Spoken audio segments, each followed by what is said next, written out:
For 25 years, Sonic the Hedgehog has been one of the most popular characters in gaming, only second to Mario. There have been so many sequels and spin-off games that have come from this series over a number of different platforms, it's just hard to keep up with them all. But somewhere along the way, Sonic games have begun to lose what made the series special to begin with. A lot criticized the 3D gameplay, but even returns to 2D side-scrollers kind of lost the feeling that the originals had. Meanwhile, fans have been making their own unofficial Sonic games for years, and some of them have been quite good. So Sega enlisted some of those fans, led by Christian Whitehead, to make the latest installment of Sonic Mania. Was it the right move? Sega sent over a copy for us to check out, so let's find out.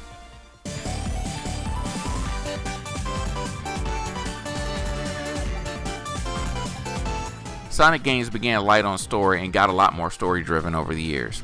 Fortunately, this is like the earlier games in the series and just follow a basic premise. But this one does have a lot more going on, and it does affect how the levels developed over the course of the game. Eggman digs up a Chaos Emerald and with it begins to warp reality. This actually affects several of the levels during gameplay. After that, it's basically Eggman is up to no good, run fast, grab rings, defeat Eggman. Do you really need more to motivate you? That's all I needed, and I was off and running, literally. Visually, the game is quite a surprise. When it was announced, I was shocked that Sega went with the 16-bit style graphics, pixelation and all. You could actually think that you're playing on an actual Genesis or Mega Drive for those outside of the States, because of the way that it looks. The visuals are a bit more enhanced than what's possible on Sega's 16-bit console. There's a bit of lighting effects, those are visible on the character models, and animations are more fluid. In the options, there's also scan lines that can be enabled for those who want to have it look kind of like it would on an old school CRT TV. In the sound department, Sonic Mania does not disappoint. It sounds like they pulled the effects directly from the original games. Nothing sounds like it shouldn't be there or is missing. Hearing that sound of all your rings going everywhere when you get hit is just as devastating and sometimes frustrating as ever. The music is fantastic. Many of the classic tunes have been remixed to perfection by T. Lopez, who previously worked on an unofficial HD remaster of Sonic 2. Hands down, this is the best playing Sonic game in a very long time. It plays like Sonic 3 or Sonic CD does, and that's a great thing. The physics are as they should be, unlike Sonic 4, where Sonic felt very floaty. Here he moves where and when you want and how you expect him to. This makes this the hands down best new Sonic game to come out since the Genesis and Sega CD era. You can choose between playing as Sonic with Tails following behind, as Sonic solo, as Tails, or as Knuckles. Each has their own special abilities that may be an advantage in some stages versus others.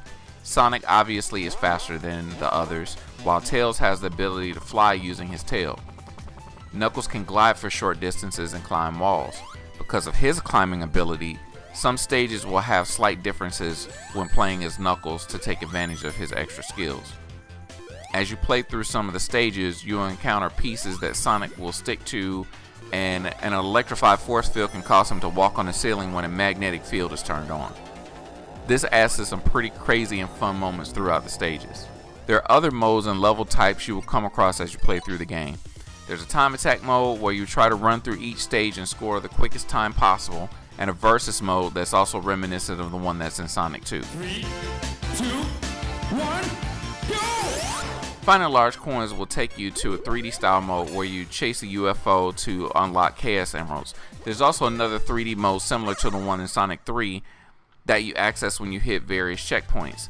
You'll see sparks above it, and jumping into them will take you into the mode where you have to get all the blue bubbles and you'll earn a 25th anniversary coin. Boss battles get creative at times, like the one at the end of the chemical plant zones. As I said, Sonic Mania is the best Sonic game in a very long time. Sega made the right call on this one by letting fans take the helm. Other companies need to take notice and give this practice a try. It's not a long game, but the value is there for $19.99. Several modes, a variety of stages, lots of new effects, variations depending on the character you're playing as, and a great soundtrack are more than enough to justify a purchase. I was not only surprised at how well it was made, but how enjoyable of an experience it is to play. We finally got the Sonic game we wanted. No, the game that we deserve. Highly recommended.